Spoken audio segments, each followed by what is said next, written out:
నమస్కారం help line కార్యక్రమానికి స్వాగతం. ఎన్నో వేల మందికి మానసిక స్వస్థతను చేకొచ్చిన డాక్టర్ వి నాగేష్ గారు మనతో ఉన్నారు. ప్రముఖ సైకాలజిస్ట్ అలాగే హిప్నాటిస్ట్ అయిన నాగేష్ గారు మరి మనతో ఉన్నారు కాబట్టి మానసిక సమస్యలతో బాధపడుతున్న వాళ్ళ విషయంలో హిప్నాటిజం అలాగే కౌన్సిలింగ్ అనేది ఏ విధంగా ఉపయోగపడుతుందో తెలుసుకుందాం. ఈ విషయాల్ని మనతో పాటు చర్చించేందుకు వారి స్టూడెంట్స్ కూడా మనతో పాటు ఉన్నారు. వారిని కూడా పరిచయం చేసుకొని మరి చర్చను కొనసాగిద్దాం. ముందుగా నమస్కారం అండి నాగేష్ గారు. నమస్కారం అండి. సార్, భార్యాభర్తల మధ్య అసలు గొడవలు ఎందుకు వస్తాయి? అవి అంతమయ్యే ఛాన్సెస్ ఉన్నాయి అంటారా?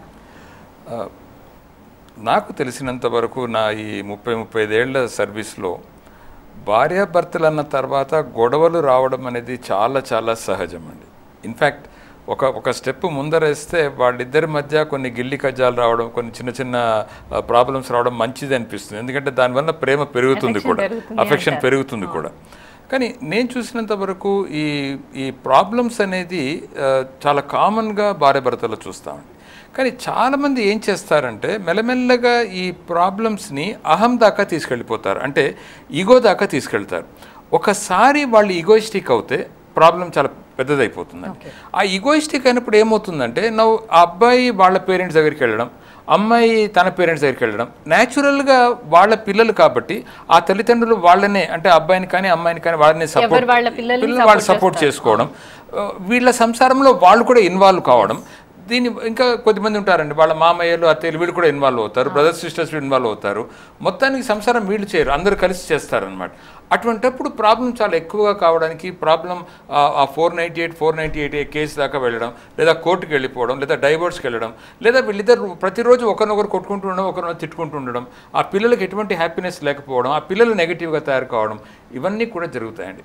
అయితే ఇక్కడ ఒక ముఖ్యమైన విషయాన్ని మనం గమనించాలి. ఆ విషయం ఏంటంటే ప్రాబ్లమ్స్ రావడం చాలా చాలా సహజమని మనం చెప్తున్నాం కాబట్టి ఆ ప్రాబ్లమ్స్ వచ్చినప్పుడు ఎలాగ ఆ ప్రాబ్లం నుంచి బయటపడాలి అనేది. ఉదాహరణకి కౌన్సిలింగ్లో, అంటే ఫ్యామిలీ కౌన్సిలింగ్లో ఒక చిన్న టెక్నిక్ చెప్తామండి. ఈ టెక్నిక్ ఏంటంటే A² టెక్నిక్ అని అంటాం. A² basically stands for A into A. ఒక ఏ ఏమో యాక్సెప్ట్ అని అంటామండి. అంటే ఏమిటి? పెళ్ళైన తర్వాత ఎవరు కూడా 100% పర్ఫెక్ట్ కాదు, మనుషులు నా తర్వాత ఎవరు కూడా 100% పర్ఫెక్ట్ కాదు, ఏదో ఒక చిన్న చిన్న పొరపాటు, చిన్న చిన్న ప్రాబ్లమ్స్ ఉంటాయి. So accept the person as he is or accept the person as she is అంటాం. అంటే ఏంటి? వాళ్ళు ఎలా ఉంటే అలాగ యాక్సెప్ట్ చేయండి. వాళ్ళు మనుషులే, వాళ్ళకి గౌరవ మర్యాదలు ఉన్నాయి, వాళ్ళు మనలానే ఉన్నారు. సో వాళ్ళని యాక్సెప్ట్ చేయడం అనేది ఇస్ వెరీ వెరీ ఇంపార్టెంట్ అండి. కానీ ఇక్కడ మన సంప్రదాయంలో ఏమవుతుందంటే మగవాడు చాలా గొప్పవాడు, ఆడది ఒక బానిస అనే ఒక అపోహ ఉందండి. అంటే ఏంటి? Ladies are always treated as second class citizens. కాదండి, wife and husband are exactly 50-50 అనేది మన మనసుకు వెళ్ళాలండి. అలా వెళ్ళినప్పుడు ఏమవుతుంది?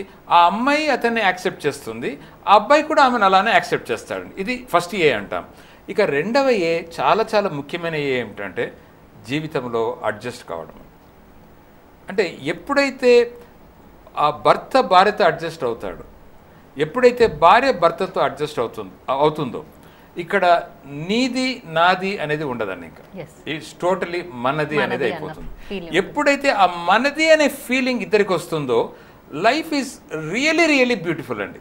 కానీ అంత దాకా వెళ్లకుండా ఈ ప్రాబ్లమ్స్ని వీళ్ళు భూతద్దాలతో చూసి పెద్దగా చేసుకోవడం వల్ల రకరకాల సమస్యలు వచ్చి వాళ్ళు జీవితాన్ని పోగొట్టుకుంటున్నారు. ఓకే, సో వ్యూయర్స్ చూస్తున్నారు కదండి, మరి ఎటువంటి మానసిక సమస్యలైనా కూడా కౌన్సిలింగ్ ద్వారా డాక్టర్ వి నాగేష్ గారు వాటిని నయం చేస్తారు. మరి మీరు కనుక వారిని పర్సనల్గా సంప్రదించాలి అనుకుంటే సంప్రదించవలసిన ఫోన్ నెంబర్ 04027847079 అని ఫోన్ నెంబర్కి కనుక మీరు సంప్రదిస్తే వారిని నేరుగా కలవచ్చు. అలాగే మీ స్టూడెంట్స్ ఉన్నారు కదా సార్, ఒకసారి పరిచయం చేస్తారా వారిని? తప్పకుండా అండి. చాలా నైస్ కపుల్ అండి వీళ్ళిద్దరు, వండర్ఫుల్ కపుల్. యాక్చువల్గా సార్ పేరు ఈజ్ మిస్టర్ ప్రకాష్ అండి, మేడం గారు మిసెస్ సంగీత ప్రకాష్. వాళ్ళు they were my students for about 1.5 months అండి నియర్లీ. నా కౌన్సిలింగ్ వచ్చారు వాళ్ళు. You can question them. Okay, so Prakash గారు ఏ విషయంగా మీరు వెళ్ళడం జరిగింది సార్ దగ్గరికి? యాజ్ యూజువల్ అందరి ఫ్యామిలీస్లో ఉన్న ఇష్యూసే మాకు కూడా వీఆర్ ఫేసింగ్ అండి. అప్పుడు మా పెద్దవాళ్ళు, మా friends, they were suggesting to go for counselling. Couple of counsellors దగ్గరికి వెళ్ళాం కానీ we were not that satisfied. Okay. అప్పుడు మాకు సార్ రిఫరెన్స్ వచ్చి అంటే మీకు కౌన్సిలింగ్కి వెళ్ళాలి అన్న ఆలోచన మీకు వచ్చిందా? ఎవరైనా సజెస్ట్ చేశారా? ఎలా వచ్చిందంటారు ఆ థాట్? మామూలుగా ఎవరైనా అంటే భార్యాభర్తల మధ్య గొడవ అంటే సహజం అనుకుంటాం, రోజు ఉండేదే కదా, దీనికి కౌన్సిలింగ్ దాకా వెళ్ళాలా అన్న ఆలోచన ఉంటుంది మెయిన్గా. సో అలా కాకుండా కౌన్సిలింగ్ అనేది అవసరము అనుకొని వెళ్ళడం జరిగింది అంటే ఎవరైనా సజెస్ట్ చేశారా మీకు? మాకు సజెస్ట్ చేశారండి. యాక్చువల్గా మాకు ఇలాంటిది ఒక అంటే ఫ్యామిలీలో ఇష్యూస్ వస్తే కౌన్సిలింగ్ అనేది ఒకటి ఉన్నదనేది కూడా మాకు దాని ముందు వరకు అంత మాకు అదే అండి, అసలు ఎవరికి అంత అవగాహన ఉండదు. దీన్ని చాలా మందికి తెలియదండి. నేను మాకు ఇప్పుడు ఇది ఫ్రమ్ పాస్ట్ 1.5 year నేను ఇది స్టార్ట్ చేసిన తర్వాత మా ఫ్రెండ్స్కి కానీ లేకపోతే ఎవరైనా సరే when they share their issues, నేను ఐ రికమెండ్ దెమ్. అంటే ఇప్పుడు నేను యాజ్ ఎ ఫ్రెండ్ నేను సజెస్ట్ చేస్తానండి. బట్ సార్ అయితే హీ నోస్, ఆయనకి ఇప్పటివరకు లక్షల మందిని చూసుంటారండి. He would be the best person to guide them అన్న దీని మీద నేను చేస్తానండి. సిమిలర్లీ నాకైతే ఫస్ట్ టైం నాకు మా పెద్దవాళ్ళు మా ఫ్రెండ్స్ సజెస్ట్ చేశారండి కౌన్సిలింగ్కి వెళ్ళాలి. ఓకే, సంగీత గారు, మరి కౌన్సిలింగ్కి వెళ్తా అని ప్రకాష్ గారు అన్నప్పుడు మీరు ఎలా రియాక్ట్ అయ్యారు? అసలు కౌన్సిలింగ్ అనేది అవసరం అని అనిపించిందా మీకు? డెఫినెట్గా అనిపించింది. అంటే ఇలా గొడవలు లేకుండా హ్యాపీ లైఫ్ లీడ్ చేద్దామని చెప్పేసి చిన్న చిన్న ఇష్యూస్, ఆ చిన్న చిన్న ఇష్యూస్ లేకుండా కూడా చాలా హ్యాపీగా ఇచ్చేయచ్చని వాళ్ళు సజెస్ట్ చేయగానే వెళ్ళాలనిపించిందండి. ఓకే, వెళ్ళిన తర్వాత ఎన్ని రోజుల నుంచి మార్పు అనేది మీరు చూస్తూ వచ్చారు? అంటే గ్రాడ్యువల్గా చిన్న చిన్న చేంజెస్ నుంచి స్టార్ట్ అయినాయండి. తర్వాత చాలా బాగా డిఫరెన్స్ కనిపిస్తుంది అప్పటికి ఇప్పటికి. ముందుకి వెళ్ళిన తర్వాతకి చాలా డిఫరెన్స్ ఉందండి. అప్పుడు చిన్న చిన్న విషయాలే భూతద్దంలో పెట్టి చూస్తే ఇప్పుడు పెద్ద విషయాలు కూడా చిన్నగా కనబడుతున్నాయా? ఓకే, సో ఇప్పుడు ఎట్లా ఉంది అంటే మీరు ఇందాక ప్రకాష్ గారు చెప్పారు, మేము ఇంకోళ్ళకి సజెస్ట్ చేస్తున్నాము, లైఫ్ అనేది ఓకే గొడవలు ఉంటాయి కానీ మీకు ఒకవేళ గొడవలు ఎక్కువగా ఉంటే you can go to doctor. డెఫినెట్గా సజెస్ట్ చేస్తున్నాం. ఓకే, సో ఇప్పుడు అంటే ఫర్దర్గా మన గొడవలు అనేవి ఎలా ఉంటాయంటే ఆ భావోద్వేగాల మీద డిపెండ్ అయి ఉంటాయి. అవన్నీ మన కంట్రోల్లోకి వచ్చాయన్న మీ ఫీలింగ్ ఉందా? డెఫినెట్గానండి. ఆ టైంలో మనం ఎలా బిహేవ్ చేయాలి, ఏదన్నా సడన్గా చిన్న ఇష్యూ వస్తే ఎలా ఆ టైంలో ఎలా బిహేవ్ చేయాలి, అవన్నీ అప్పుడు సార్ చెప్పినవన్నీ గుర్తొస్తూ ఉంటాయి. సో ఆ విధంగా ఇచ్చేసుకుని ఇదివరకు అంటే ఒక గొడవ వస్తే ఇదివరకు ఎలా రియాక్ట్ అయ్యామో ఇప్పుడు ఎలా రియాక్ట్ అవుతుందో చాలా డిఫరెన్స్ వస్తుంది. ఓకే, ఎంతకాలం వెళ్ళారు మీరు కౌన్సిలింగ్కి? అరౌండ్ 3 months వెళ్ళామండి. 3 monthsలో చాలా చేంజ్ వచ్చింది, విపరీతమైన చేంజ్ వచ్చింది. ఓకే, సో మామూలుగా ఇంట్లో డిస్టర్బెన్సెస్ ఉంటే ఈవెన్ అది మన పర్సనల్ అంటే అఫీషియల్ వర్క్, ప్రొఫెషనల్ వర్క్ మీద కూడా చాలా ఇంపాక్ట్ చూపిస్తుంది కదా.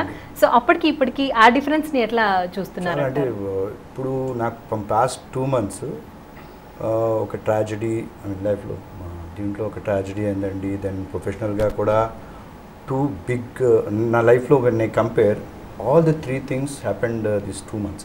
ఓకే, ఇప్పటికి కూడా నేను ద వే ఐఎమ్ ఫేసింగ్, ఇంతకుముందు అయితే ఎనీథింగ్ ఒక చిన్నది రాంగ్ అయినా I use to over react. Okay, over react అయ్యి నేనే కాదు బాధపడ్డాం, నా చుట్టుపక్కల ప్రపంచాన్ని కూడా బాధ పెట్టామనండి. బట్ నౌ ఇంత పెద్ద ఇష్యూస్ వచ్చినా నేను కాన్ఫిడెంట్గా దాన్ని ఫేస్ చేస్తున్నాను. వాట్ ఎవర్ వెదర్ నాకు ఇది ఫ్యామిలీ కౌన్సిలింగే కాదండి, నాకు యాక్చువల్గా నాకు ప్రొఫెషనల్గా కూడా చాలా హెల్ప్ చేసిందండి, నాకు చాలా కాన్ఫిడెన్స్ ఇచ్చింది. ఓకే, సో మీ ఇద్దరికి పిల్లలు ఉన్నారా? ఉన్నారండి. ఓకే, వాళ్ళు అంటే before you went to counselling and after వాళ్ళు ఎట్లా ఫేస్ చేస్తున్నారు? అంటే వాళ్ళకి ఎట్లా అనిపిస్తుందంట మీతో ఉండడం? ఎప్పుడైనా షేర్ చేసుకున్నారా పిల్లలు మీతో? డెఫినెట్గా అండి. ఇంతకుముందు మేము పిల్లలకి చాక్లెట్ కొని పెట్టడమో లేకపోతే వెకేషన్కి తీసుకెళ్ళడమో దట్స్ వేర్ ఇట్ ఎండ్స్ అనుకున్నామండి. అది వాళ్ళకి మేము చాలా బాగా చూసుకుంటున్నాం అనుకుంటున్నాం. బట్ డైలీ వాళ్ళ ముందు గట్టి వాయిస్తో మాట్లాడడం, లేకపోతే వాళ్ళని ఇంకోళ్ళతో కంపేర్ చేయడం, ఇలాంటి చిన్న చిన్నవి చాలా అండి. మన సార్ చెప్తారు మాకు పిల్లల్ని పెంచడం ఒక ఆర్ట్. బట్ అది అంతే చాలామందికి ఇది తెలియదండి. మాకు కూడా సార్ దగ్గరికి వెళ్ళక ముందు మాకు ఇవన్నీ తెలిసేది కాదు. ఇప్పుడు పాప 10 మంది ముందు తనకి ఇష్టమైన వాళ్ళకి ఒక చాక్లెట్ ఇస్తే విసేనో, ఓకే అది మంచిది కాదు. ఇంకోళ్ళు ఏమనుకుంటారంటే వాళ్ళకి నెగిటివ్ ఫీలింగ్ వచ్చేస్తుంది మా పాప. ఇలాంటివన్నీ మేము ఇప్పుడు థింక్ చేయగలిగామండి. ఇంతకుముందు ఏంటంటే మా కోపము, మా ఈగో, మా ఇది దీంట్లోనే మేము ఇదైపోయేవాళ్ళం. అసలు అంతవరకు ఆలోచించే టైం కూడా వచ్చేది కదండి. ఓకే సార్, మీరేమంటారు ఈ విషయంలో? యాక్చువల్గా భార్యాభర్తలు అన్న తర్వాత ఒకరికొకరండి. అంటే ఇప్పుడు ఒక విషయం చెప్తామండి, అదేంటంటే మనము ఏదైనా ఒక విషయానికి తీసుకోవాలంటే జీవితాన్ని మనం కొద్దిగా కరెక్ట్గా అర్థం చేసుకోవాలండి. జీవితాన్ని అర్థం చేసుకున్నప్పుడు మనకు ఒక విషయం స్ట్రైక్ అవుతుందండి. ఆ స్ట్రైక్ ఏమిటంటే జీవితం అనేది బాధపడడానికి కాదు, జీవితం అనేది ఏడుస్తుండడానికి కాదు, జీవితం అనేది కష్టపడుతుండడానికి కాదు, జీవితం అనేది ఇతరులను కష్టపెట్టడానికి కూడా కాదు, జీవితం అనేది ఆనందంగా ఉండడానికి. ఇది ఒక చాలా constant suggestion which we give in the classes అండి. జీవించడం చాలా మందికి ఈ విషయం కూడా తెలియదండి. చాలా మంది మేము అడుగుతామండి, ఏమంటే మీరు బతుకుతున్నారా జీవిస్తున్నారా అని అడిగితే బతుకుతున్నామంటారండి. No, that is not the right word అండి. జీవిస్తున్నామని చెప్పాలి. ఎందుకంటే ఈ బతుకుతున్నామని దానికి చాలా చెడు మీనింగ్ ఒకటి ఉందండి. ఆ చెడు మీనింగ్ ఏంటంటే జంతువులు కూడా బతుకుతాయండి. సో మనం మనుషులు ఏంటంటే మనుషులు జీవించాలి. కానీ మనుషులు ఏం చేస్తున్నారంటే ఈ డబ్బు వ్యామోహంలో పడో, లేదా పవర్ వ్యామోహంలో పడో, లేదా జీవితాన్ని చాలా ఈజీగా నడిపించుకుంటూ వెళ్ళాలనే ఒక వ్యామోహంలో కానివ్వండి, లేదా ఇతరుల పైన ఆధారపడి అంటే ఒక పారాసైట్ లాగా జీవించాలనే ఒక మనస్తత్వంతో కానివ్వండి జీవితాలని పాడు చేసుకుంటున్నారండి వాళ్ళందరూ. సో ఇది వాళ్ళకు నచ్చ చెప్పి జీవితం అంటే ఒక అద్భుతం, ఆ జీవితాన్ని మీరు పాజిటివ్గా తీసుకెళ్ళాలని వాళ్ళకు నేర్పించి ఏదైనా ఒక ప్రాబ్లం వచ్చినప్పుడు ఆ ప్రాబ్లమ్ని ఎలా ఫేస్ చేయాలి అని వాళ్ళకి అనేక రకాల ఎగ్జాంపుల్స్ ఇస్తూ వాళ్ళ మెల్లగా వాళ్ళ మైండ్ని పాజిటివ్ సైడ్ నడిపించడం జరుగుతుందండి. అంతేకాదండి వీళ్ళకి ఇంకొక అడ్వాంటేజ్ కూడా ఉంటుంది. ఈ అడ్వాంటేజ్ ఏంటంటే ఇప్పుడు నేను చెప్పాను కదండి, ఫస్ట్ నా పాయింట్ ఏంటంటే భార్య భర్తలు అన్న తర్వాత ఎప్పుడోసారి గొడవలు రావడమే చాలా సహజం. నిజానికి చెప్పాలంటే ఇప్పుడు మీరు నన్ను అడిగారు అనుకోండి, సార్ సైకాలజిస్ట్గా మీరు ఎప్పుడు మీ భార్యతో గొడవ పడలేదా అంటే ఎందుకు పడలేదండి, ఇట్ ఈస్ భార్య భర్త అన్న తర్వాత ఇట్స్ వెరీ వెరీ న్యాచురల్, మనుషులం కాబట్టి. కానీ ఇక్కడ ఒక విషయం చెప్తామండి వీళ్ళకి ఏంటంటే ఎప్పుడైనా అలాంటి గొడవ వచ్చినప్పుడు దే కెన్ కాంటాక్ట్ మీ అండి. మళ్ళీ వాళ్ళు నాతో కలిసి ఫోన్ చేసి రావాల్సిన అవసరం కూడా లేదు, ఫోన్ చేసి సార్ ఇలాంటి ప్రాబ్లం వచ్చింది ఈ టైంలో ఏం చేయమంటారని అడుగుతారండి. వాళ్ళు కరెక్ట్గా కౌన్సిలింగ్ ఇచ్చినప్పుడు ఇంత మునుపు ఒక ఫ్రిక్షన్ వచ్చే ప్రాబ్లమ్ని ఇప్పుడు ఆ ఫ్రిక్షన్ లేకుండా చాలా స్మూత్గా దాన్ని తీసుకెళ్ళి వాళ్ళిద్దరు కూడా చాలా హ్యాపీగా ఉంటారండి. వీళ్ళిద్దరూ హ్యాపీగా ఉంటే the effect is on so many people అండి. ఇప్పుడు మనం సాధారణంగా భార్య భర్తల్ని చూసినప్పుడు ఇద్దరినే చూస్తామండి, భార్య భర్తను అలా చూసుకుంటాం. లేదండి, ఒక ఇద్దరికి పెళ్ళి అయిందంటే ఇక్కడ ఇద్దరు కలవడం కాదండి, రెండు కుటుంబాలు కలుస్తున్నాయి. సో వీళ్ళు ఎలాగైతే నేను హ్యాపీగా ఉండాలనేది వీళ్ళకి తెలుస్తుందో ఆ టైంలో వీళ్ళ పిల్లలని వీళ్ళు హ్యాపీగా పెట్టగలుగుతారు, ఆ పిల్లలు పాజిటివ్గా పెరుగుతారు, జీవితం అంటే ఏంటో వాళ్ళకి తెలుస్తుంది. వాళ్ళకు రేపు పెళ్ళైన తర్వాత వాళ్ళు కూడా ఇప్పుడు వీళ్ళిద్దరు ఎలా బిహేవ్ చేశారో వాళ్ళిద్దరు కూడా అలానే వాళ్ళ స్పౌజెస్తో బిహేవ్ చేస్తారు. అంతేకాకుండా వీళ్ళ తల్లిదండ్రులు కూడా చాలా హ్యాపీగా ఉంటారు. ఇంకా వాళ్ళకి ఎటువంటి టెన్షన్ కూడా, మా అమ్మాయిని అబ్బాయికి ఇచ్చాము అక్కడ అతను హ్యాపీగా ఉన్నాడని వాళ్ళ పేరెంట్స్ అనుకుంటే, మా కోడలి పిల్ల వచ్చింది చాలా మంచిది అని వీళ్ళ పేరెంట్స్ అనుకుంటే, మీరు ఒకసారి ఇమాజిన్ చేయండి ఆ వండర్ఫుల్ సీన్ని. అనుకుంటేనే ఇట్ ఈస్ సో బ్యూటిఫుల్. అలాగే రియల్ గా వీళ్ళు ఉండగలిగినప్పుడు ఇంకెంత అందంగా ఉంటుంది అనేది మీరు గ్రహించండి. ఎగ్జాక్ట్లీ, వీళ్ళు ఎంతో మందికి నిజంగా ఆదర్శం అనే చెప్పుకోవచ్చు. ట్రూ. సార్ అంటే ఇప్పుడు భార్యాభర్తల మధ్య గొడవ అవుతున్నప్పుడు థర్డ్ అంటే ఒక మూడో వ్యక్తి అనేది వాళ్ళ ఎంట్రీ ఎప్పుడు అవసరం ఉంటుంది అంటే, ఇంకా నన్ను అడిగితే ఒకటే మాట చెప్తానండి, భార్య కానీ భర్త కానీ ఒకరి మెడపైన ఒకరు కత్తి పెట్టేసి ఉంటావా చస్తావా అనే లెవెల్కి వెళ్ళినప్పుడు ఆ టైంలో పేరెంట్స్ కానీ లేదా కౌన్సిలర్స్ కానీ లేదా పోలీస్ డిపార్ట్మెంట్ వరకు వెళ్ళడం కానీ అంతవరకు ఇట్ ఇస్ ఓకే అండి. కానీ ఈ బెడ్రూమ్ విషయాలు కొన్ని ఉంటాయండి, చిన్న చిన్న విషయాలండి ఇవి. వాళ్ళు చెప్పినట్టుగా they are very very small issues. కానీ ఆ కోపంలోనో ఆ ఆవేశంలోనో లేదా ఆ ఈగో ప్రాబ్లం, చాలా మందికి ఈగో ప్రాబ్లం ఉంటుంది, అహం అంటాం, ఆ ఈగో ప్రాబ్లంలోనో దాన్ని వాళ్ళు చాలా పెద్దగా చేసేసుకొని then they make it big issue. ఎంతవరకు వెళ్ళిపోతారంటే వాళ్ళ ఆరోగ్యం, బీపీ, డయాబెటీస్ ఇలాంటి ప్రాబ్లమ్స్ వస్తాయండి, మానసికంగా దెబ్బతింటారండి. వాళ్ళు ఏదైతే బిజినెస్ చేస్తున్నారో లేదా ఏదైతే ఉద్యోగం చేస్తున్నారో దానిపైన 100% కాన్సన్ట్రేషన్ పెట్టలేరండి. పిల్లలు ఎవరైతే చాలా ముఖ్యం మన జీవితంలో వాళ్ళపైన కాన్సన్ట్రేషన్ పెట్టలేరండి. So they going to lot of problems because of this one reason. ఎప్పుడైతే దీన్ని సెటరేట్ చేస్తారో తక్కినవన్నీ ఆటోమేటిక్గా బ్యూటిఫుల్గా అయిపోతాయండి. ఓకే, వాళ్ళకి దారులన్నీ ఓపెన్ అయిపోతాయి 100%. సో అలాగే ఈ టైంలో ఇప్పుడు కౌన్సిలింగ్ అవసరం మనకు అని ఎప్పుడు అనిపిస్తుంది, ఎప్పుడు తెలవాలి అంటారు భార్యాభర్తలకి? అంటే చాలా వరకు ఏం చేయాలంటండి, ఇప్పుడు నేను చెప్పానండి యాక్సెప్ట్ అనే వర్డ్ ఒకటి చెప్పాను ఇంతకుముందు. అంటే ఏంటి, ఆ పెళ్ళి అయిపోయిన తర్వాత ఆ భర్తను as it is you accept అనేది ఆ అమ్మాయికి మెసేజ్, ఆ అమ్మాయిని యాజ్ ఇట్ ఈస్ యాక్సెప్ట్ చేయమని అబ్బాయికి మెసేజ్ అండి. నన్ను అడిగితే భార్య భర్త అనేవాళ్ళు ఎగ్జాక్ట్లీ 50-50% అండి. ఇక్కడ భర్త ఎక్కువ కాదు, భార్య కూడా ఎక్కువ కాదండి, దర్ ఎగ్జాక్ట్లీ 50-50. సో ఈ యాక్సెప్టెన్స్ జరిగిన తర్వాత ఇంకోటి మీకు చెప్పానండి, అదేంటి, అడ్జస్ట్మెంట్ అయిపోవడం జీవితంలో ప్రతి విషయం. ఇప్పుడు భర్తకి ఏదైనా ఒక చెడు అలవాటు ఉంది, ఆమె మానమని చెప్తుంది, అతను కొన్ని రోజుల దాకా మానలేకపోతున్నాడు. కొద్దిగా అడ్జస్ట్ అయ్యి మంచి మాటలతో అతను మెల్లగా మార్చుకోవచ్చండి. అలానే భార్యను కూడా మంచి మాటతో మార్చుకోవచ్చండి. కానీ వీళ్ళు ఏం చేస్తారంటే అతను మారకపోయేటప్పటికి కోపానికి వచ్చేస్తారండి. వెంటనే పేరుకో కంప్లైంట్ చేస్తారండి. నీ భర్తను నేను నా పైన కంప్లైంట్ చేస్తున్నావా అని ఇతనికి ఆమె పైన కోపం వచ్చి ఆమె పైన ఇతను కంప్లైంట్ చేస్తారండి.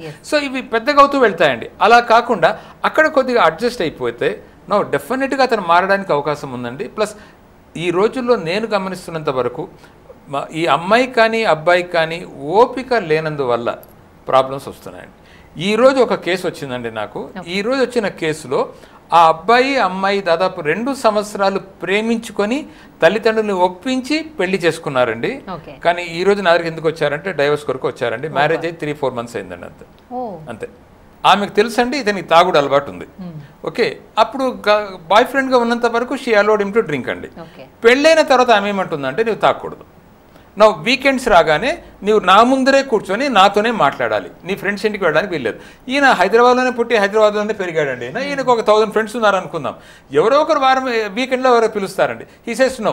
ఈయన ఏమంటాడు, సార్ నేను ఆమెను కూడా రమ్మంటాను సార్, పోదాము, వాళ్ళ వైఫ్ కూడా ఉంటుంది కదా, పోయి కలుద్దామంటాను సార్, అసలు నీవు పోతే అక్కడ తాగుతావు కాబట్టి తాగకూడదు అని నేను అతను పంపించడం లేదు సార్ అని ఏమంటుందండి.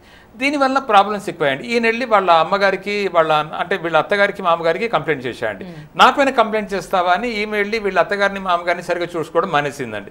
సో ప్రతి ఒక్కటి ప్రాబ్లం అయిపోయి ఈరోజు ఇప్పుడు ఆమె పుట్టింటికి వెళ్ళిపోయింది, ఈయన ఎక్కడ ఉన్నాడు, ఇప్పుడు నౌ దే వాంట్ డైవర్స్ అండి. ఇంత చిన్న విషయాల్ని వాళ్ళు భూతద్దలతో చూసి పెద్దగా చేసుకోవడం కన్నా ఈరోజు ఏమండి డైలీ పోయి డ్రింక్ అడిక్ట్ అయిపోతే it is a different issue అండి. monthly twice, once or twice we also say no problem on social drinking లో. కానీ రోజు అడిక్ట్ కావడం వీ డోంట్ యాక్సెప్ట్ ఇట్ అండి. అలాంటి చిన్న విషయాలు యాక్సెప్ట్ అయిపోయి కొద్ది రోజుల తర్వాత మంచి మాట చెప్పి ఆ సోషల్ డ్రింకింగ్ కూడా వెళ్ళనట్టుగా చేయడానికి ఆమెకు ఒక ఇదైతే ఛాన్స్ అయితే ఉంటుందండి. ఆ ప్రేమతో అతన్ని గెలవాలి తప్ప డిమాండ్ చేసి గెలవడం అనేది చేయడం వల్ల ఇంకా మనసులు దూరం అవుతాయండి. ఓకే, అలాగే కౌన్సిలింగ్ తర్వాత స్టెప్ హిప్నోటిజం అంటారా? ఈ హిప్నోటిజం అనేది ఎప్పుడు మొదలు పెట్టాలి? ఫస్ట్ మాకు రకరకాల థెరపీలు ఉంటాయండి. ఇప్పుడు అంటే చాలా మందికి ఏంటంటే ఆయన దగ్గరికి వెళ్తే హిప్నటైజ్ చేసేస్తారు, హిప్నోథెరపీ చేసేస్తారని అనుకుంటారండి. అలా లేదండి. మాకు సైకోథెరపీ అని ఒకటి ఉంది, బిహేవియర్ థెరపీ అని ఒకటి ఉంది, అవర్షన్ థెరపీ అని ఒకటి ఉంది, కాగ్నేటివ్ థెరపీ అని ఒకటి ఉంది. Hypnotherapy is a very very powerful tool. So ఇలాగ వాళ్ళ ప్రాబ్లం విన్న తర్వాత వాళ్ళకు ఎటువంటి థెరపీ కావాలనేది డిసైడ్ చేసుకుని వాళ్ళకి ఆ థెరపీ ఇవ్వడం జరుగుతుందండి. Some people may even require about 2-3 therapies కూడా అవసరం అవుతాయండి. ఓకే, భార్యాభర్తల మధ్య గొడవ ఇందాక అనుకున్నట్టుగా పిల్లల మీద ఇంపాక్ట్ చూపిస్తున్నప్పుడు పిల్లలు చదువుల్లో చాలా వీక్గా ఉంటారు. అలాంటి వారి విషయంలో కూడా ఈ థెరపీస్తో బాగు చేసే అవకాశం డెఫినెట్గా అండి. ఇప్పుడు ఆ భార్యాభర్తలను సరిచేయడం వల్ల 90% of the family problem is over అండి. ఇంకొక 10% పిల్లలతో ఉంటుంది. సో ఆ పిల్లలకు కూడా సజెషన్స్ ఇచ్చి ఆ పిల్లలు ఎలా చదువుకోవాలి, ఎలాగ జీవితంలో పైకి రావాలి, ఎలాగ పాజిటివ్గా తీసుకోవాలి ప్రతి ఇష్యూని, అవన్నీ కూడా నేర్పించి లైఫ్ని వాళ్ళకి బాగు చేయడం అనేది జరుగుతుంది. అలాగే అంటే ఇంకా ఫర్దర్గా భార్యాభర్తలు ఇద్దరు చక్కగా హ్యాపీగా వాళ్ళ లైఫ్ని లీడ్ చేయాలి అనుకుంటే చిన్న ఇందాక మీరు అన్నట్టు అడ్జస్ట్మెంట్స్ అండ్ యాక్సెప్టబిలిటీ ఎట్లయితే ఉండాలో అలాంటి టిప్స్ ఏమైనా ఉన్నాయి అంటారా? చాలా ఉన్నాయండి. ఇప్పుడు భార్య భర్తతో ఎలా మాట్లాడాలి, లేదా భర్త భార్యతో ఎలా మాట్లాడాలి, ఇది ఒకటండి. ఇప్పుడు ఉదాహరణకి ఈ రోజుల్లో చాలా కామన్గా చూసేది ఏంటంటే, నేను చూస్తున్నంత వరకు ఒరే అంటే ఒరే అనుకుంటారండి. అది కొద్దిగా నేను because I belong to the old generation కొద్దిగా ఎబ్బెట్టుగా ఉంటుందండి. అరే ఏమ్రా ఏం చేద్దాం చెప్పరా అని అడిగితే అమ్మాయి ఆమె కన్నా అతను ఒక 6 సంవత్సరాలు 10 సంవత్సరాలు పెద్దవాడండి, భర్త పొజిషన్లో ఉన్నాడు. ఇక భర్త పొజిషన్లో ఉన్నా అంటే మెన్ ఆర్ నాట్ గ్రేటర్ అనేది నా ఉద్దేశం కాదండి. దెర్ ఈస్ ఎ వే.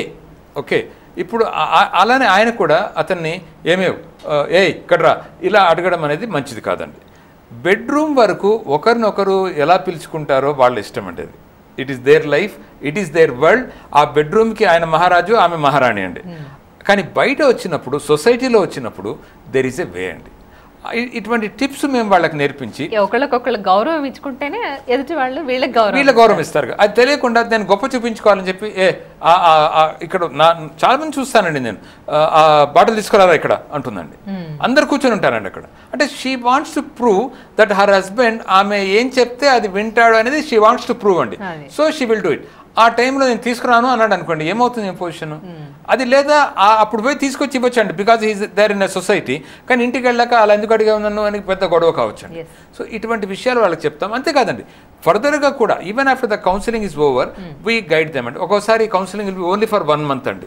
చిన్న కేసు అయితే 1 month ఉంటుంది, కొద్ది పెద్ద కేసు అయితే 1.5 months 2 months అలా ఉంటుందండి. సో అలా 1 month అయిన తర్వాత కూడా వాళ్ళకి మేము గైడెన్స్ ఇస్తామండి. అంటే మళ్ళీ వాళ్ళు ఏదైనా ప్రాబ్లం వచ్చినప్పుడు మళ్ళీ మీరు రండి, మళ్ళీ మా అపాయింట్మెంట్ తీసుకోండి, ఇలా ఉండదండి. They can just call us and say sir ఈ ప్రాబ్లం వచ్చిందని చెప్పినప్పుడు వాళ్ళకి గైడెన్స్ ఇచ్చి ఆ ప్రాబ్లం నుంచి వాళ్ళు బయటపడేటట్టుగా చేస్తామండి. సో ఓవరాల్గా ఒక మాటలో చెప్పాలంటే we are giving them a beautiful life. Yes, అది ఇందాక సంగీత గారు అన్నారంటే ఒకసారి నేను కౌన్సిలింగ్ వెళ్ళొచ్చిన తర్వాత మాకు ప్రాబ్లమ్స్ అన్ని కూడా చాలా చిన్నగా కనబడుతున్నాయని చెప్పి, అంటే మళ్ళీ వాళ్ళు మీకు కాల్ చేసే పరిస్థితి వచ్చింది అంటే అది ఇంకా ఎంత పెద్ద ప్రాబ్లం అయ్యి ఉంటేనో వాళ్ళు కాల్ చేస్తారు. డెఫినెట్గా అండి, అది సీరియస్ అయితే తప్ప వాళ్ళు కాల్ చేయరండి. ఎందుకంటే వాళ్ళకు కూడా తెలుసు ఇంత చిన్న విషయానికి డాక్టర్ గారు ఎందుకు డిస్టర్బ్ చేయాలని వాళ్ళే అనుకుంటారండి. Suppose if it becomes where other people are also involved and it is becoming a big problem, ఏం చేయాలో తెలియదు ఆ టైంలో ఫోన్ చేస్తారండి. నౌ ఇప్పుడు ఈ రోజు వీళ్ళ పొజిషన్ ఏంటంటే ఐ హావ్ సీన్ వీళ్ళు they have sent so many couples to me అండి. వీళ్ళు అంటే they have seen the result కాబట్టి ఇప్పుడు ఆ కపుల్స్ కూడా పంపిస్తున్నారు. Then even they are seeing the changes in them also అండి. ఓకే, రీసెంట్గా ఒక మా తెలిసిన వాళ్ళ విషయంలో జరిగింది ఏంటంటే అమ్మ నాన్నలు బలవంతం వల్ల వీళ్ళు పెళ్లి చేసుకోవడం జరిగింది. అబ్బాయికి ఇప్పుడు ఏమంటాడంటే చిన్నప్పటి నుంచి నేను అలా చూడలేదు, నేను ఆ దృష్టితో చూడలేదు కాబట్టి నాకు నువ్వు నచ్చట్లేదు, భారీగా నిన్ను నేను అంగీకరించలేకపోతున్నాను అన్న ఉద్దేశంతో మాట్లాడుతున్నాడు. ఇప్పుడు ఆ అమ్మాయి ఏం చేయాలి అంటే వీళ్ళకు కౌన్సిలింగ్ ద్వారా నయమయ్యే అవకాశం ఉంటుంది? తప్పకుండా అవకాశాలు ఉన్నాయండి. కానీ యాక్చువల్గా ఈ ప్రాబ్లం అనేది తల్లిదండ్రులదండి. కారణం ఏంటంటే పిల్లవాడికి పిల్ల నచ్చిందా లేదా, పిల్లకి పిల్లవాడు నచ్చాడా లేదా, ఇది ఎవరు తెలుసుకోరండి. మనం మ్యారేజ్ అలయన్సెస్ చూస్తాం కదా, పెళ్లి చూపులు అంటారు. వెళ్ళినప్పుడు ఆ అమ్మాయి ఎంత అందంగా ఉంది, అమ్మాయి వెనక ఎంత డబ్బు ఉంది, వాళ్ళ ఫాదర్ ఎలా ఉన్నాడు, ఇది చూస్తారండి. అబ్బాయికి ఏం ఉద్యోగం ఉంది, అబ్బాయి పర్సనాలిటీ ఎలా ఉంది, అబ్బాయికి జీతమైనా గీతం కూడా ఏమన్నా ఉందా, ఇలాంటిది అమ్మాయి వాళ్ళు చూస్తారండి. కానీ అబ్బాయి మనసు ఏమిటి, అమ్మాయి మనసు ఏమిటి, అబ్బాయికి ఎటువంటి మనసున్న అమ్మాయి అయితే నచ్చుతుంది, వాళ్ళిద్దరు కలిసి హ్యాపీగా ఉండగలుగుతారు. అలానే అమ్మాయికి ఎటువంటి అబ్బాయి దొరికితే అమ్మాయి తన జీవితాంతం హ్యాపీగా ఉంటుంది. ఎందుకంటే ఇది ఒకరోజు పెళ్లి కాదు కండి, ఒక జీవితం పెళ్ళి అండి ఇది. అంటే వాళ్ళు ఒకసారి ఆమె మెళ్ళలో తాళి కట్టి ఆ నాతి చరామి నాతి చరామి నాతి చరామని 3 సార్లు చెప్పినప్పుడు ఒక అద్భుతమైన మీనింగ్ ఉందండి దాంట్లో. జీవితాంతం నీ కష్ట సుఖాల్లో నేను పాల్పంచుకుంటున్నాను, జీవితాంతం నీతో ఉంటాను అనే ఒక మాట అగ్ని సాక్షిగా ప్రామిస్ చేసి పెళ్లి చేసుకుంటున్నాడండి. సో దానికి ముందరనే అన్నీ తెలుసుకుంటే చాలా మంచిదండి. కానీ ఈ రోజులు ఏం జరుగుతున్నాయంటే ఇన్స్టెంట్ పెళ్ళిళ్ళు అయిపోతుంది. ఇప్పుడు ఇన్స్టెంట్ ఇడ్లీ, ఇన్స్టెంట్ కాఫీ ఎలా అయితే ఉందో ఇప్పుడు ఇన్స్టెంట్ పెళ్ళిళ్ళు అయిపోతున్నాయండి. దానివల్ల చాలా ప్రాబ్లమ్స్ వస్తాయి. ఇప్పుడు వీళ్ళు వచ్చినట్టుగా 2 నెలల్లోనే they will go for divorce. అట్లాగే పెళ్లికి ముందు కౌన్సిలింగ్ తీసుకోవడం కూడా అవసరం అంటారా? అంటే ఒకవేళ పెళ్లికి ముందర వాళ్ళు వచ్చి ఇప్పుడు ఒక అబ్బాయి ఒక అమ్మాయి ఒకరినొకరు ప్రేమించుకొని వాళ్ళు వచ్చి అడిగారు అనుకోండి నన్ను, సార్ మేము ప్రేమించుకున్నాము పెళ్లి చేసుకోవాలని అనుకుంటున్నామంటే వాళ్ళ సైకలాజికల్ ప్రొఫైల్ అంటామండి. ఆ సైకలాజికల్ ప్రొఫైల్ తీసుకుంటే అసలు ఆ అబ్బాయి మనస్తత్వం ఏమిటి, ఆ అమ్మాయి మనస్తత్వం ఏమిటి అనేది మనకు తెలుస్తుందండి. వీళ్ళిద్దరితో మాట్లాడతాను, వీళ్ళిద్దరు అభిరుచులు తెలుసుకుంటాను సపరేట్గా, తెలుసుకుని వీళ్ళు మ్యాచ్ అవుతాయా లేదా చూసి వాళ్ళకి చెప్పడం కూడా జరుగుతుంది. ఓకే, ఇందాక మనం అనుకున్నాం అంటే పెళ్లికి ముందు ప్రేమలో ఉన్నప్పుడు అంతా బాగానే అనిపిస్తుంది అని చెప్పేసి, అప్పటికైతే వీళ్ళిద్దరికి ఒకళ్ళ సైకాలజీ ఒకళ్ళకి అర్థమై ఉంటుంది. 2 years లేదండి, ఒకరి సైకాలజీ ఒకరికి అర్థం కాదనే. అది చాలా మందికి ప్రేమకి పెళ్లికి తేడా తెలియదండి. ఓకే, ఇప్పుడు లేదా ఇంకో విధంగా చెప్పొచ్చు, ప్రేమకి ఆకర్షణకి కూడా తేడా తెలియదు. మేబీ అదంతా ఆకర్షణ. ఇప్పుడు ఏంటంటే ఇప్పుడు నాకు ఒక అందమైన గర్ల్ ఫ్రెండ్ దొరికింది, ఐ వాంట్ టు పోజ్ అండి. అంటే ఏంటి, నేను చాలా గొప్పవాణ్ణి అని నేను ప్రూవ్ చేసుకోవడానికి ఆమె ఏమడితే అది తీసుకొస్తాను. ఎక్కడైనా నేను ఎక్కడో సెకండ్రాబాద్లో ఉన్నాను, ఆమె కుకట్పల్లిలో ఉందనుకోండి, వాన పడుతుంది, వచ్చి నన్ను రిసీవ్ చేసుకోవా అంటే ఆ వానంలో పడి అలానే వెళ్తాను నేను. అదే పెళ్ళైన తర్వాత ఆమె ఫోన్ చేసి వస్తామని అడిగాను, నేను రాను, మీ నాన్నని వచ్చి డ్రాప్ చేయమని అని అంటారండి. సో ఇలాగ ఇంప్రెస్ చేయడం అనేది అబ్బాయి కానీ అమ్మాయి కానీ చాలా కామన్గా జరుగుతుందండి ప్రేమలో. పెళ్ళి అయిన తర్వాత they take each other for granted అండి, అక్కడే ప్రాబ్లమ్ స్టార్ట్ అవుతాయి. కానీ భార్యాభర్తలమని అనుకోకుండా జీవితాంతం మనం స్నేహితులుగా, పెళ్ళైన తర్వాత కూడా జీవితాంతం మనం స్నేహితులుగానే ఉందాము అని వాళ్ళకి ఒకరికొకరు బాసట చేసుకుంటే life is really really beautiful అండి. దాంట్లో ఎటువంటి డౌట్ కూడా మనకు అక్కర్లేదు. ఓకే, సో ఫైనల్గా ప్రకాష్ గారు మీరు వ్యూవర్స్కి ఏం చెప్పాలనుకుంటున్నారు? ఏం లేదండి, అంటే నాకున్న problems I believe 99% of the people are going through the same problems అండి. నా ఇదేంటంటే ఆ చిన్న చిన్న వాటిని పెద్దగా చేసుకోకుండా సార్ అన్నట్టు A² technique, accept and adjust follow అవుతూ, ఇప్పుడు ఇంకా పెద్దగా అవుతుంటే సార్ లాంటి వాళ్ళు చాలా డెఫినెట్గా ఉన్నారు. మాకు ఈ కౌన్సిలింగ్ అనేది ఏమన్నా we were having different opinion అండి. కౌన్సిలింగ్ దీని మీద సైకాలజిస్ట్ దగ్గరికి వెళ్ళాలి. But end of the day మన లైఫ్ని మనం బాగు చేసుకుంటున్నాము అంటే వై నాట్? దట్స్ వాట్ నేను మా ఫ్రెండ్స్ అందరికీ కూడా, మా రిలేటివ్స్ అందరికీ కూడా నేను advise them to go for counselling if required. Okay, Sangeetha గారు మీరేం చెప్తారు ఫైనల్? సేమ్ థింగ్ అండి, లైఫ్ బ్యూటిఫుల్గా ఉండడానికి. సో ఇలా చిన్న చిన్న గొడవలతోటి లైఫ్ని ఇచ్చేసుకునే కంటే బ్యూటిఫుల్గా ఫ్యామిలీతోటి పిల్లలతో హ్యాపీగా ఉండాలని, ఒకరినొకరు అర్థం చేసుకుని ఒకరినొకరు గౌరవించుకొని ఉంటే బాగుంటుంది అంటారు. Okay, thank you so much. మరి ఇవాళ అంటే భార్యాభర్తల మధ్య గొడవలు అనేవి కూడా అంతమవుతాయి, వాటిని కూడా ఫుల్ స్టాప్ పెట్టొచ్చు అన్న విషయం గురించి మాట్లాడుకున్నాం. అది తెలుస్తోంది వీళ్ళిద్దరిని చూస్తుంటే, ప్రూవ్ చేశారు మీరు. Thank you so much sir being in the show. My pleasure అండి. Thank you. సో చూసారు కదండి, హెల్ప్ లైన్లో మరి భార్యాభర్తలు అన్నాక గొడవలు ఎంత సహజమో ఆ గొడవల్ని మార్పుకోవడం కూడా అంతే సహజమని ఇక్కడ మన ఇద్దరికి మనకు కనిపిస్తున్నారు. వీళ్ళు ఆదర్శంగా నిలిచారు ఇక్కడ, ప్రకాష్ గారు అండ్ సంగీత గారు. మరి వాళ్ళని చూసి నేర్చుకోండి. అలాగే అడ్జస్ట్మెంట్ అండ్ యాక్సెప్టబిలిటీ అనేది ఉంటే కనుక మీ లైఫ్ చాలా హ్యాపీగా ఉంటుంది. మరి మీ లైఫ్లో ఏమైనా ప్రాబ్లమ్స్ ఉంటే, మానసిక సమస్యలు ఉంటే మీరు నాగేష్ గారిని సంప్రదించవచ్చు. వారిని డైరెక్ట్గా సంప్రదించాలి అనుకుంటే 27847079 అనే నెంబర్కి కాల్ చేసి వారిని సంప్రదించవచ్చు. ఇది వాళ్ళ హెల్ప్ లైన్. నమస్తే.